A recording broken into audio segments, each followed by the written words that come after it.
Good morning. My name is Pawel Ciecek and I'm the head of the neuroscience practice for Mills Brown in Europe. As you see on the slides in front of your screen, the title of my presentation today is Post-Neuro Revolution, Practical Approach to Implicit Research. I'm perfectly aware that it doesn't sound so sexy as we would like to see it, but I think I'm inclined to this kind of a less sexy title, since my approach or my view of neuro research or implicit research, as we prefer to call them, are much more of a practical nature rather than revolutionary one.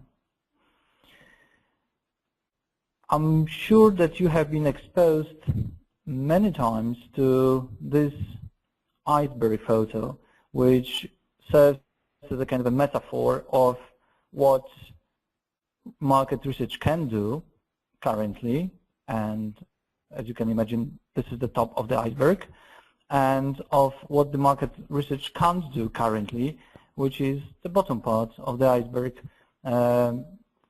floating beneath the surface of the sea. And some time ago, a couple of years ago, when the biometrics boutiques have been born, I think that I've been hearing kind of a universal voice of them saying, here is the neuro revolution that is coming, and here is what we are going to give you. And we are going to give you the full pictures, the very deep picture of what people feel and what people think. So in those terms, they were announcing a neuro revolution, or the revolution in the way we look at consumers and in the way we are interacting with consumers and the way we are doing the market research. As you can imagine, I became interested, as all of us, I guess, become interested in what is the name of the revolution, or what is the content of the revolution, or what in reality those new tools and new approaches are going to bring us. And after my couple of years experience with various tools, I think that I would rather prefer to say that I see the implicit methods or the neuro methods more as an evolution rather than a revolution. And why do I think so? I think that the tools that about few of them I'm going to talk about in this presentation are going to bring us and very interesting insights into what people think and what people feel. But I fundamentally believe that all of them had to be used in conjunction with so-called traditional research. So I do believe that we are still going to rely on interaction between an interviewer and respondent in whatever form it can be. It can be in the form of the qual research, when we simply talk like face-to-face to our respondents in groups or in individual interviews. I do believe that the survey still makes sense. So there is a way of getting information and getting into people's emotions and feeling and attitudes by simply asking them the questions in the questionnaire, even if this is the online questionnaire. So I think that in coming years we still will be taking our information from those sources. Equally well, I do believe that Dr. House was right. Dr. House saying everybody's lying was right. And obviously we may be debating about the nature of this kind of lies that we are being told by respondents. And we might be debating whether they are lying to us because they don't know, or because they lie on purpose, because they would like to disguise what they really feel or think, or they are telling us lies because they fundamentally are not 100% aware of what they feel or what they think.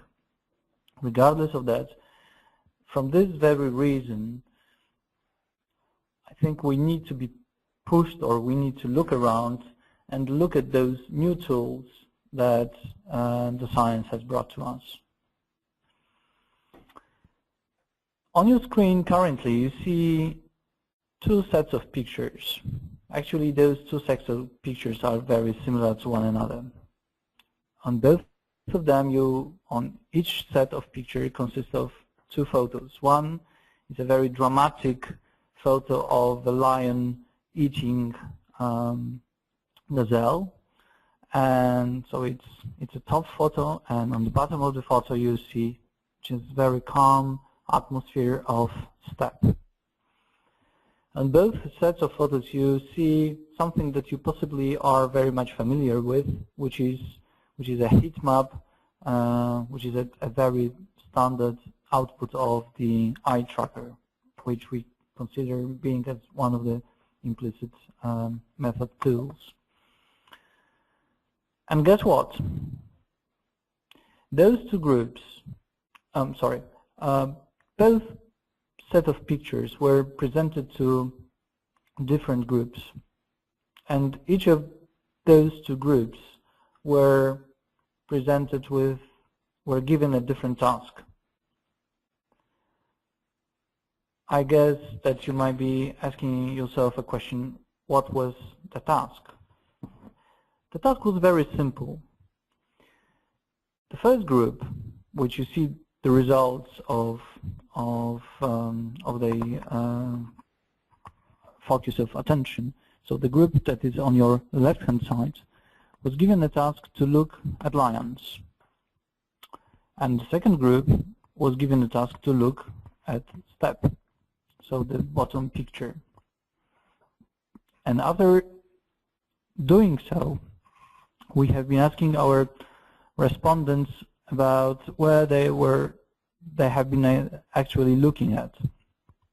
The first group have been saying to us, we have been looking at lions. And the second group was saying to us, we have been looking at steppe. You can see that in case of the first group, it was clearly the case. They were in fact looking at steppe, so at this top picture. While second group was clearly not saying us the whole truth, because in fact they were looking at lions too. Actually, I'm showing you those two heat maps are the results of the very few moments of those groups looking at both pictures, which is explaining why lions were really very much more involving than the steppe itself. In reality, the second group were looking at the steppe like later on, but the reality is also that they were looking at the lions equally well as to the steppe. And now it's a question whether they were lying to us like deliberately, or they were lying to us because they were not aware that somehow their attention was really going into something that seemed to be more interesting or certainly more involving than a kind of a very calm picture of steppe. I think we might be debating on, but the reality is that the second group was not telling to us the whole truth. And I guess that is why I do fundamentally believe that we have to, apart from relying on what people say to us, we have to rely on what people do and think. In your preview for this very presentation, you had two set of videos presenting the bee swarm for those two tasks, so you can go and see how the gaze plots were presenting in in a couple of seconds of the observation. Talking about implicit, I guess there is a variety of methods or methodologies that we may apply in order to go beyond what people say. And the eye tracking is obviously one of them, but the other ones are equally interesting. One of those is EEG. So you can see the picture of a lady in the top corner on the left-hand side wearing the headband. It's one of the way of taking the electrical signal from the human brain. The other thing we can apply in order to get beyond what people declare is implicit association. And with implicit association, we can understand better what people associate with being this a brand or being this an ad.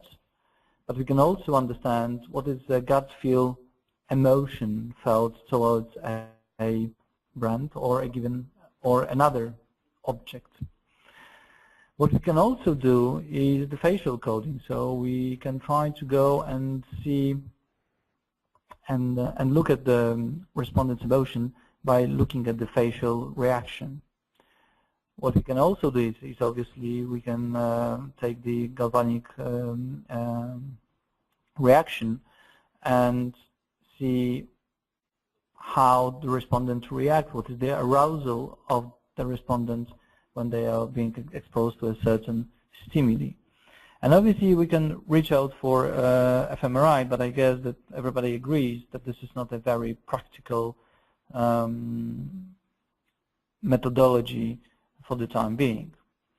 And out of those methods, I would like to say a little bit more about the experiments or the experiments that have been done by us in the area of the implicit association as well as the EEG. Let me,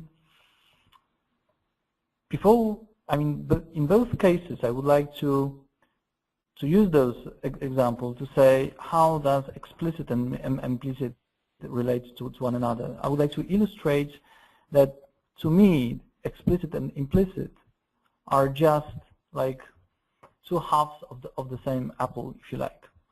So I think that implicit gives us additional value or additional explanation or to our insights that we take from the explicit ones. And I really do fundamentally believe that you cannot run implicit study and have a good interpretation coming from the implicit study without really relating to what people say to us. And I'm going to demonstrate this in a couple of minutes. Let's go to the different continents a bit. Let's go to Asia. There was an experiment done by two Chinese scientists in 2007. And they would like to understand, to see what do Chinese think about Feng Shui. Feng Shui is something different from Feng Shui, but Feng Shui actually means wealth. So they would like to understand what is the attitudes of Chinese people towards wealth. First of all, they ask questions. What do you think about wealth? What do you think that it's a good thing or it's a bad thing? What words are coming to your mind when you think about wealth? And being this surprise or not, it turns out that Chinese are very explicitly very negative towards wealth. So all the associations that were coming to their minds which were recorded were predominantly of the negative nature. So, and I guess that after many years of communist rule, when the official propaganda was insisting on or was saying that the capitalism is bad and the wealth is bad and what matters is equality, it is not the result that is a very much surprise to me, because it's fundamentally kind of a recall of what propaganda was saying to Chinese people for many, many years after the Communist Revolution. On the other hand, when they were asked to perform a task, implicit association task, and then when they have been, when we would like to, or when they would like to understand the attitudes of the Chinese people towards wealth, it turns out that actually they have very good and positive association towards wealth. And you may say that the results from those two studies are somehow contradictory, but to me they are really, both of them are true, because on one hand we see somehow officially accepted answer, which is wealth is bad, and on the other hand we have a kind of a gut feel answer, which is saying the wealth is good. So when your answer, when you are not in a kind of a social situation, your, I would say, kind of a gut feel answer is a sympathy towards people who are wealthy. But at the same time, when you are surrounded by others, then you would rather say that the wealth is not something that you should be proud of. On the recent study done last year, from slightly a different topic, we would like to understand what were the Aussies thinking about their presidential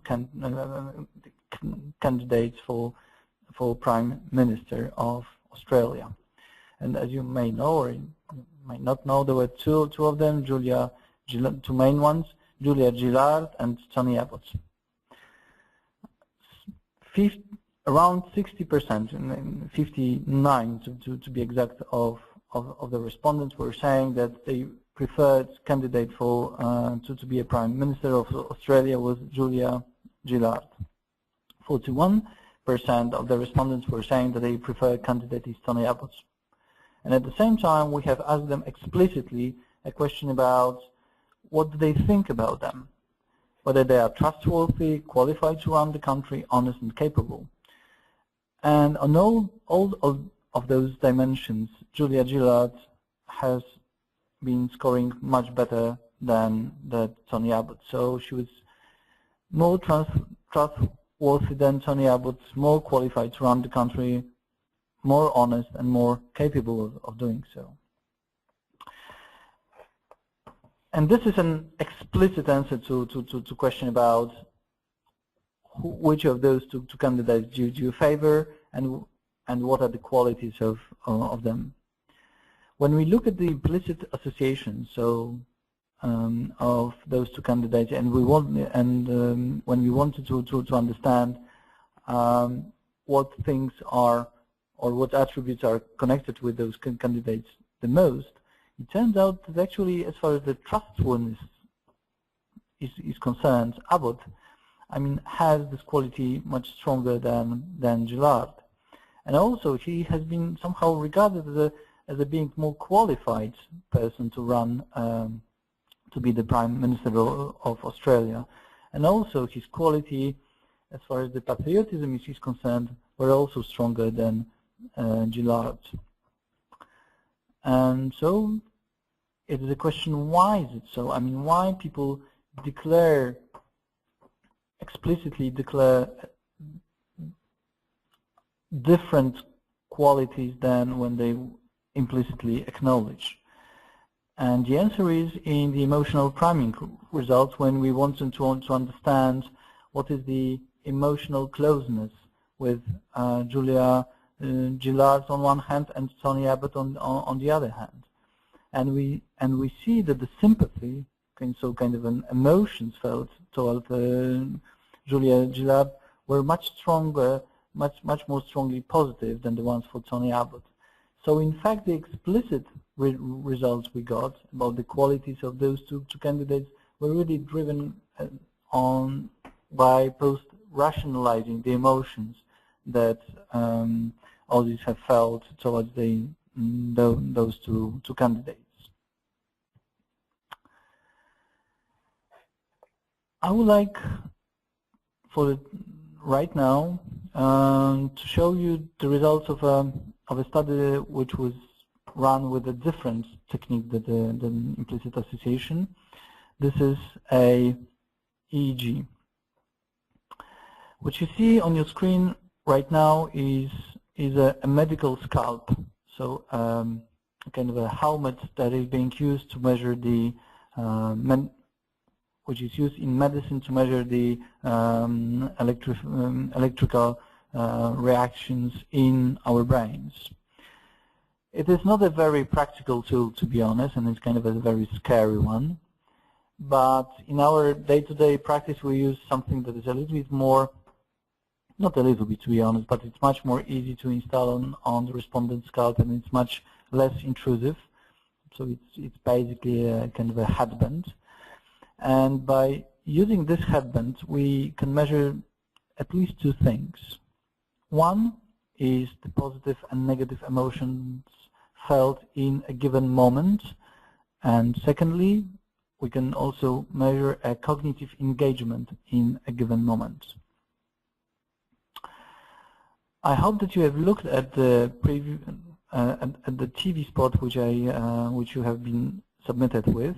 So this is a Pepsi ad done in Russia, and as you can see, there is not of a dialogue going on. I mean, it's more like a sequence of of scenes being put into the 30 seconds format very, very quickly.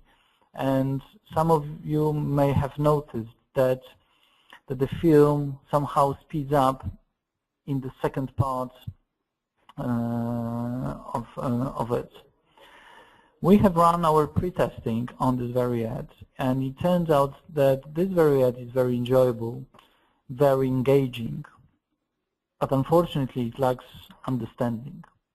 So in reality, the respondents are not able to play back the creative idea which is in this very ad.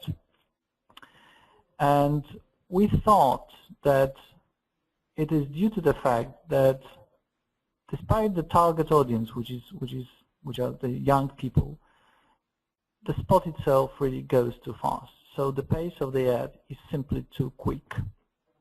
Unfortunately, the advertising agency was not very responsive to our recommendation, so that's why we've decided to run the EEG study. What you can see on this on the graph is the positive and negative emotions felt in a given moment of this ad.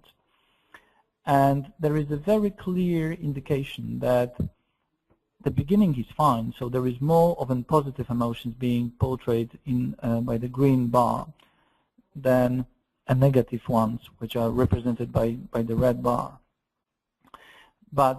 And that somehow going towards the end of the ad, the emotions are changing, so from being very much more very positive into very negative ones.